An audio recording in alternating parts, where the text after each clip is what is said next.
In the previous video, we have learned about importing photos. Now, what we're going to do is going to be using a couple of the tools which we have in the library module. So, as I told you at the beginning of the course about the histogram. So first off, I'm going to do is select a specific photo. And you can see on the histogram, there is a bar or chart over here which amplifies the wavelength of the photo or the light of the photo of how it is structured. Okay, now you can see the histogram of specific photos, and all of them you will see that they are different one and one. Okay, so I'm gonna do is work on this one, or maybe let's say this one. Okay, I'm gonna wait for a while and select on it, and then first what I'm gonna do is click on quick develop. Okay, you will see that there is an option called saved preset. So if you have a saved preset on your Lightroom, what you're going to do is going to be clicking on this option, and then you can select whichever preset you want to use as a filter or an effect on the specific picture which you are using. So what I'm going to do is going to be selecting on whichever one I want. Let's say I want this subject. Okay, and you will see that it will be directly applied. So that is how you'll be able to use presets in Adobe Lightroom. Next is going to be a very important or essential part for editing a photo in Lightroom is going to be white balance, or also known as WB in short. So if you want to use like white balance, click on this option, and then what you're going to do is add shot. If you click on add shot or use it as shot, it's going to take the raw file and then use it directly on Adobe Lightroom, and no changes will be made until you make changes on your own in Adobe Lightroom. So I'm going to do is, let's say if you want it to be auto, you can also keep it to be auto, but if you want it to be raw as it's shot, then you can keep it to be as shot. But if you want custom, modification or tweaks, then you can like do it or select on custom. Next is going to be tonal control. While tonal control is more important or more effective when you are using a photo with people in it. Okay, so if you want to like fix the tone of specific parts or specific people, then you can also do that.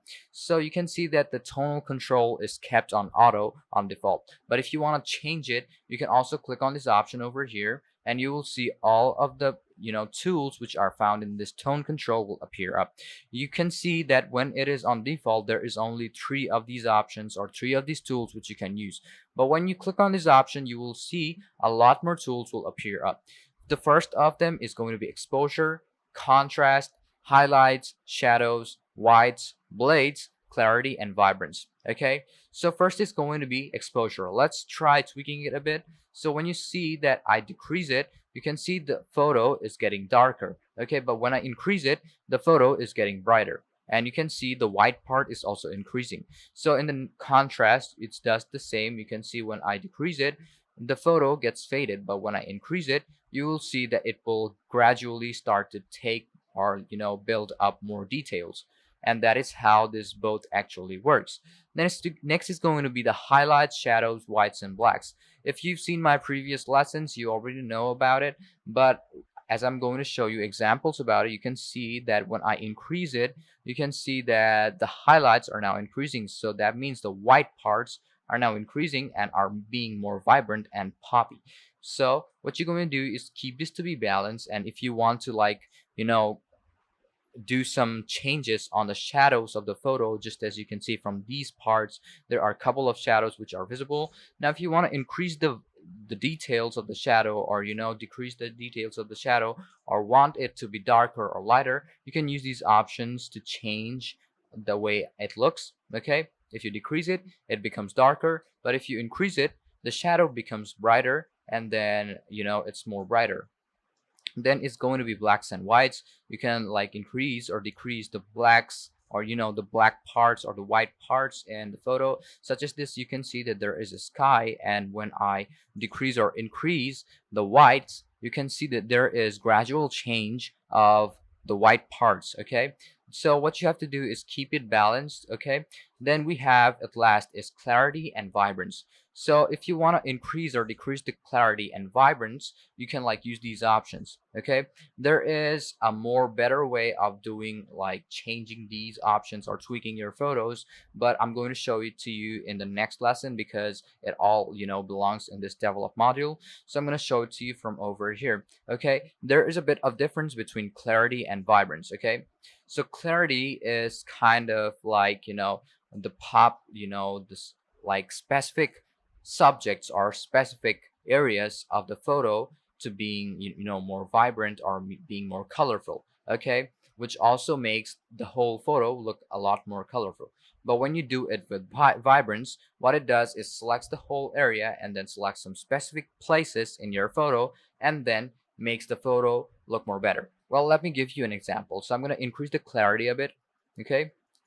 You can see the clarity of the photo is changing. If I zoom in, you will see a lot more details are visible and the color is a lot more vibrant. So I'm going to increase the clarity a bit more. You can see that this is the max of it. So when I decrease it, now I'm going to decrease it. You can see the histogram is also changing as I edit it, and now you can see that this is a lot more smoother, okay. This is because I decreased the clarity. So I'm going to increase the clarity and you will see it will strengthen up a bit and look a bit more better. But if I use it on vibrance, I'm going to decrease the vibrance a bit first. Now you can see the whole photo has turned into a different type of photo, such as using a filter or an effect on a photo. But if I increase it, you will see that the whole photo will now gradually change and become more colorful, okay. So what clarity does is that selects specific areas in your photo and then changes it gradually, okay. But vibrance is the total different, okay. It changes the effect of the photo and changing all parts of the photos, okay. So if you don't want any of those and you wanted to get it back to its reverted self or default self, just click on reset all and all of the filters which were applied will then get removed. Okay, just click on reset all and you're good to go. Then we are done with this tone control too, and also white balance.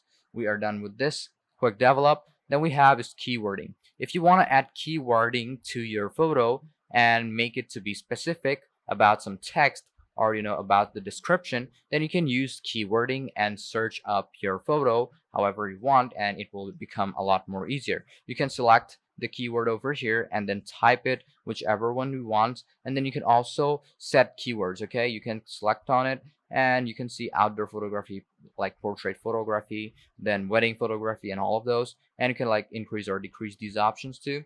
Okay, that's like totally up to you how you want your result. So we are done with this keywording too. Next is going to be keyword list. Then what you're going to do is also similar to this collection option, collection or folder option.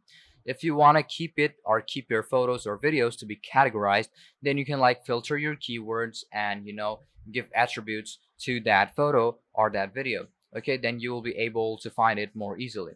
Okay, so next is going to be metadata. Metadata is all about the details of a specific photo or a video. Which camera was it taken from, which lens, then which, attributes or whichever details it has, or the date, and all of those. Okay, so you can like change it or see, like change the name, then you can also change the folder name if you want to, like select on it, and you will see that sometimes an interface opens up, but not most of the times, because if it's like on a specific folder, it's not going to change, okay.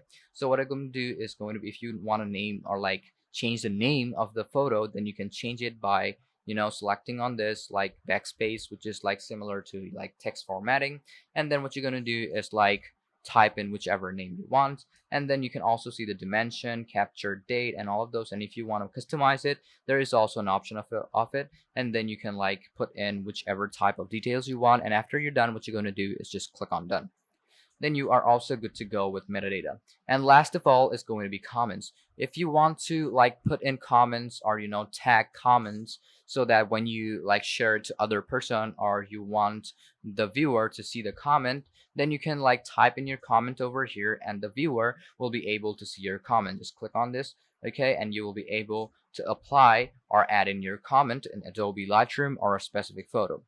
So this is all about the library module and all of the tools and usage of the tools, okay? So hope you understood everything in this lesson, and thank you for staying with us and watching this video.